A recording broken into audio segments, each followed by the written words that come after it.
お集まりの諸君、わざわざこのご多忙の中、この討論会に足を運んでいただき、誠に感謝申し上げます。本日の議題は日本で大人気、世界でも大いに賑わいを見せている、フェイトブランドが送るスマホゲーム、フェイトグランドオーダーに登場するキャラで、最もエッチな女性を決めようというものだ。セルギー、君の意見は？いやこんなのわざわざ討論会を開くまでもないことだろう。実にくだらない時間と質問だ。フェイトグランドオーダーで最もエッチな子、そんなものはこの地球が誕生した瞬間から決まっているセイバーオルタだ。まさかあの最終サイリンの絵を見たことない奴がこの場にいるのか？いるわけないよな。いたらぶっ殺してやるぜ。もし知らないのであれば今すぐだ。フェイトグランドオーダーをインストールしてオルタ狙いで偽マラをしろ。何2週間もあればきっと弾けるさ。出るまで序章を続ける。愚か者どもざまあ見やがれってんだ。それでセイバーオルタだが、頭の先からつま先まで全てがエッチだ。最終鋭の薄着のゴシックを見て股間が熱くならない奴は男じゃない。いや人間でもない。トカゲだ。イグアナ野郎に違いがない。冬眠したまま一生眠ってろよ。まったく二度と目覚めるんじゃないぞ。透き通るような白い肌に底冷えするマナコ。本来のセーバーから反転しているということで、その性格は冷淡で非情だ。食の思考もジャンクなものに変わってしまっている。それがいいんだ。私好みだ。とても虐げられたいね。彼女が望むのならば私が彼女のドゥーンサリオンになってやろうじゃないか。私が彼女の名馬だ。王の馬が通るぞ。ああ、すまない。こいつ頭おかしいよ。隔離しないとさらに言えばだ。危ないやつだよ。ここからはネタバレを言うぞ。気をつけな。1.5 部で新宿厳霊事件のダンスシーンを覚えているか？おいおい、これ以上私に言わせるつもりか？グダオでもグダコでも楽しむことができるあの名シーンだ。あのダンスシーンで興奮のあまり4台スマホをぶち壊すことになったが後悔はないぞ。もっと言うとそのダンスシーンを後ろで見て鏡をしているジャンタも最高だが、ここでその話はよしておこうか。とにかく最もエッチな女性はセイバーオルタで決まりだ。反対する奴なんて全員塩川の養分にされちまいな。一生ステーキ代でも食ってやがれってんだ。何が嘆かわしいって、このセイバーオルタ以外を選択した愚かなイグアナが他にここに5人もいるということだ。信じられねえ。神も恐れる決断だ。明日の朝ケツの穴にロンゴミニアードが刺さってないか気をつけやがれ。夏に登場したライダーバージョンのオルタも実に最高だ。雨に濡れる姿が実にセクシーだ。エッチ、最高にエッチだ。よーし決めたぞ。今日は帰ったらセイバーオルタでパーティーを開く。右手にセイバーオルタ、左手にライダーオルタ。祭りだ。今日だけは騒いでいいぞ。FGO で一番エッチな女の子が誰かだって？肩腹痛い質問だよ。僕はいろんなギャルゲーやスマホのゲームをやってるけど、ダントツでメイブちゃんを押すね。いいかいみんな。エッチって言葉がどういう意味だか本当に分かってるのかい？ウィキペディアによると、エッチとは性的にいやらしい様、またはそういう人を指す言葉だ。いいかい？性的にいやらしい人のことをエッチと言うんだ。じゃあ議論するまでもないよね。FGO で一番性的なのはライダーのメイブちゃんだ。初登場は第5得意点だけど、正直メイブちゃんを見た時は初対面だとは思わなかったんだよ。不思議なことにね。清楚で無垢な笑顔とは裏腹に強烈な個性が内包されていて、一目見た瞬間僕のこの人生はこの子と出会うために存在したんだと直感したんだよ。だから僕は第5得意点で彼女と出会うよりも前に出会っていたんだ。意味がわからないような顔をしてるけど、メイブちゃん好きならきっと理解してくれるはずだ。もっと言うと、メイブちゃんが最も性的な女性であることは実は公式的に発表されていることなんだ。何言ってんだお前。去年の夏のイベントで何があったか覚えてるかい？僕はね、もう夏のイベントで覚えていることは2つしかない。1つはオリオンのお山おっぱいと、そしてメイブちゃんの極小衣装だ。初めて FGO の世界で衣装チェンジ、いわゆる霊解放が実装されたんだ。その栄えある一番最初の解放に選ばれたのがそうメイブちゃんなんだ。これはつまり公式運営が一番エッチな女の子がメイブちゃんなんだと宣言しているようなものじゃないか。勘違いしてないか？さらにメイブちゃんはスタイルもそいつは違うな。初公式データ。奴はビッチだぞ。いやそれが性的という彼女の垂らし込んでいる。確かに性的と言えるかもしれないが、いささか下品ではないか。引き殺すぞ。黙ってやがれ。女王の意を味わわせてやる。確かに最もエッチな女性を決めることにビッチかどうかは関係ないかもしれない。しかし考えてみなさい。いろんな男に乗っているという理由でライダーになった女性がエッチだと言えるのか？私は言えない。最もエッチという言葉をただ単に性的だという言葉で片付けてしまうのは愚かな行いだと私は思う。さて次の主張に移るとしようか。みんな大切な何かを忘れてないか？確かにセルギーのオルタやそこの豚さんが言っていたメイブもエッチではある。確実にエッチだ。だがね、それはあくまでキャラクターという性格や性質がそう思わせているだけなんじゃないのか？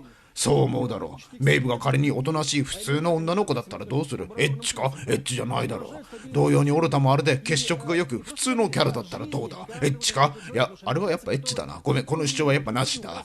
つまりだ、最もエッチなキャラに必要なのは最高級のプロポーション、つまり胸と尻だ。その点において FGO で最もエッチな体を持つのはそうスカサハ様に他ならない。ここでは敬意を表して、ここでは表敬をして殿下とお呼びしようか。FGO をプレイしたことがある者ならば知る者も多いと思うが、ガチャを回す方のノップがかつて番組内で殿下の胸をもみしだくという回があった。以来私は彼を魂の師匠と勝手ながら呼ばせていただいているが、公式の声優さえ魅了してしまうほどの素晴らしい肉体を持つのが殿下なんだ。最終再臨の絵を見たことあるかい？あの勇ましく気高い殿下がなんと女の子座りをしている。そして最高の太もも、私の鑑定によるとあの太ももはワンタッチ1000万の価値があるな。そしてまさしくちょうど良い、大きすぎずかつ小さすぎず素晴らしい。先ほどから聞いていると外見ばかりにこだわっている。では話を変えようか。性格やキャラ関係なく、おそらくこの殿下を知らない者がこの絵を見たとしても間違いなくエッチだと思わせる力が殿下にはあるんだ。そう、例えば声優のとまみこ、さらには月うがつゲイボルクオルタナティブ。ぜひ私にもゲイボルクを放っていただきスタン状態にしてほしいね。これでも足りないか？では水着の話もしようか。一昨年の FGO 夏イベの CM を見たことがあるかい？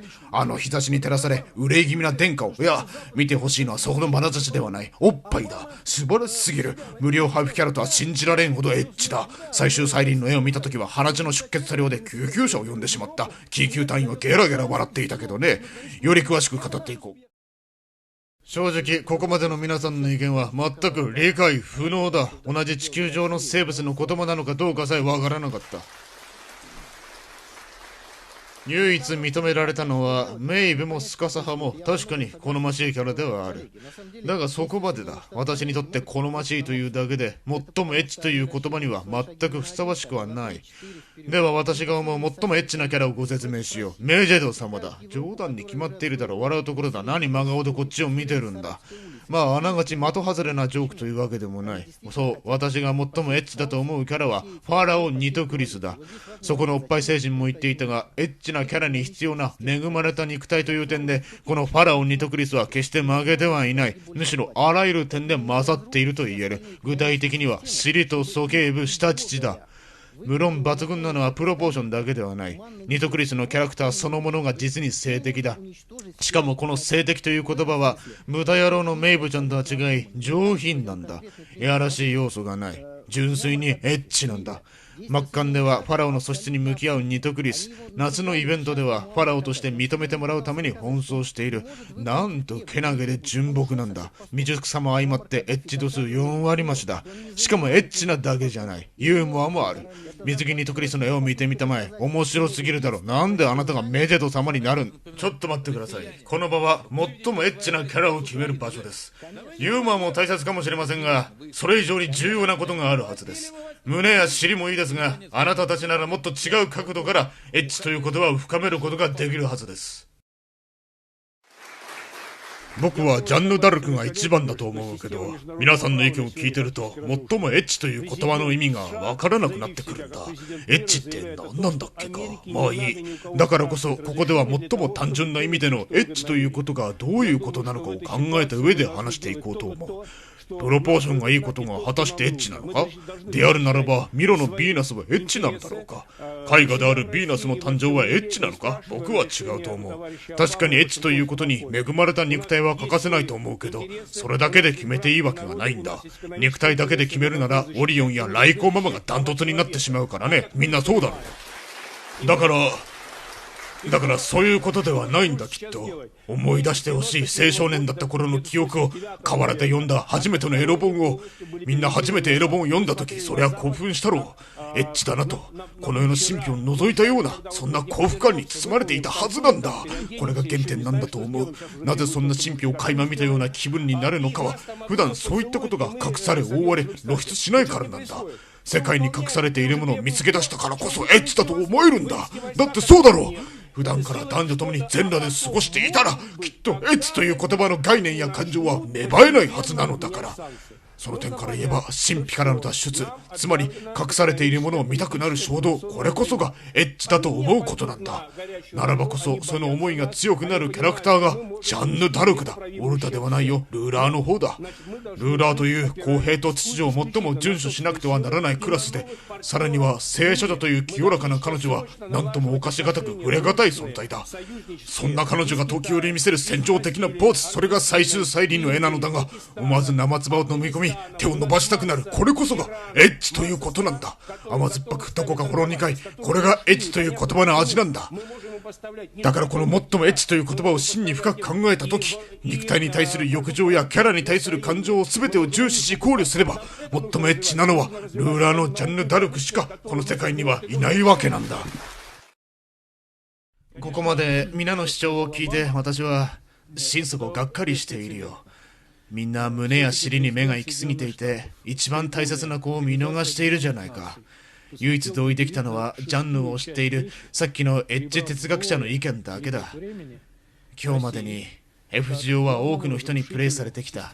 そして一昨年ついに人王ゲーティアを倒し一つの節目を迎え、今年また FGO は一つの転機を迎えようとしている。様々な戦いや旅があったろう。大航海に繰り出しアメリカを横断、円卓との死闘、ウルクの神々との一戦、そしてソロモンとの頂上決戦を忘れることはできないな。その後新宿、地下都市、剣豪7番勝負、セイレム、果てしない冒険があった。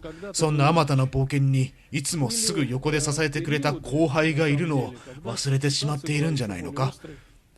そう、マシュ・キリエ・ライトだ。